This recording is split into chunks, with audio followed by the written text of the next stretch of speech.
جس کے بارے میں خدا جانتا ہے اور فرشتے نہیں جانتے وہ کیا ہے، یعنی معلوم خدا بندی کیا ہے اور مجہول فرشتہ کیا ہے، کہ فرشتے جس چیز کے بارے میں نہیں جانتے وہ کیا چیز ہے اور خدا بند عالم جس کے بارے میں جانتا ہے وہ کیا چیز ہے۔ تو مفسرین نے اس کے بارے میں متعدد اقوال نقل کیے۔ پہلے سوال کے جواب میں مفسرین نے بیان کیا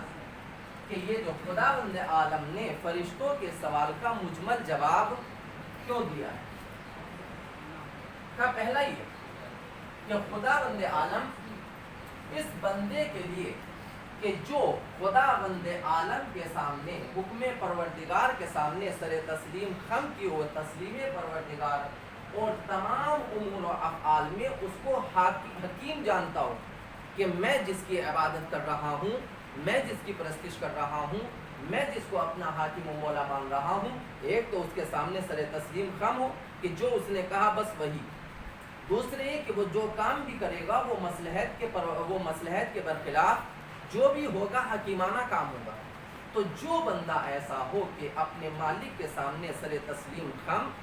دوسرے یہ جانتا ہو کہ تمام امور تمام احکام میں وہ حکیمانہ فیصلہ کرے گا، پھر اس کے لیے ضروری نہیں ہے کہ تفصیلی جواب دیا جائے۔ اگر ایک بندہ مثلا ایک لائق اولاد، ایک بچے نے ایک بیٹے نے اپنے باپ سے کوئی سوال کیا، باپ نے اس کو مجمل جواب دیا، اگر بیٹا لائق ہوگا تو پھر وہ کبھی بھی والد سے اپنے ایسا سوال نہیں کرے گا کہ جو وہ بتانا نہیں چاہتا، فوراً جانتا ہے کہ میرا والد، میرے باپ، میرے والدین، میرے بزرگ میرے لیے جو فیصلہ کریں گے وہ بہتر ہوگا، تو پھر وہ لائق اولاد کبھی بھی باپ سے پلٹ کر سوال نہیں کرے گی۔ جیسے کہ میں نے آپ کے سامنے جناب ہارون مکی کا واقعہ ذکر کیا تھا کہ جناب ایک آیا ہے کہہ رہا ہے کہ ہم آپ کے چاہنے والے، ہم آپ کے اوپر جان قربان کر سکتے ہیں، ہم مدینے کی گلیوں کو آپ کے مددگاروں سے ناصروں سے بھر سکتے ہیں، آپ صرف آواز اٹھائیے۔ تو مولانا نے اس سے کہا کہ تنور میں کود جاؤ، اس نے فوراً اعتراض کیا، کہا ہم آپ کو آپ کی حفاظت کے لیے آپ کے اوپر جان قربان کرنے کے لیے آئے، ہم چاہتے ہیں کہ آپ کو حکومت مل جائے اور آپ ہمیں کو مارنا چاہتے ہیں۔ لیکن وہیں پر ایک ہارون مکی تھا، سلام کیا صرف مولانا نے کہا کہ کود جاؤ، فوراً کود گئے، کوئی سوال کوئی اعتراض کچھ نہیں۔ تو جہاں پر مطیع پروردگار ہو، جہاں پر مطیع مولا ہو، تسلیم پروردگار تسلیم مولا اور جانتا ہو کہ جو بھی یہ حکم دے گا وہ حکمت سے خالی نہیں ہوگا، پھر اس کے لیے تفصیلی جواب کی کوئی ضرورت نہیں ہوتی، چونکہ تمام کے تمام فرشتے تسلیم پروردگار اور یہ جانتے تھے کہ ہمارا خالق ہمارا مالک جو بھی فیصلہ کرے گا وہ حکیمانہ فیصلہ ہوگا، لہذا انہوں نے اس کے بعد کوئی سوال بھی نہیں کیا، فوراً تسلیم ہو گئے اور جناب آدم کے سامنے سجدہ کیا۔ تو پہلی وجہ یہ ہے کہ اگر ایسا بندہ ہو، اگر ایسی مخلوق ہو، اگر ایسا غلام ہو کہ جو اپنے مالک اپنے مولا کے سامنے تسلیم رکھتا ہو،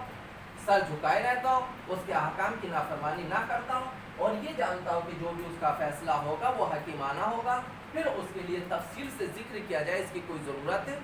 نہیں۔ دوسرے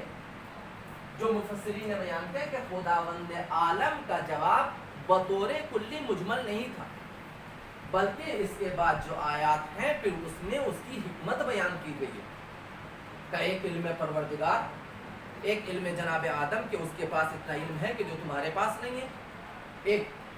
ابلیس کی نافرمانی،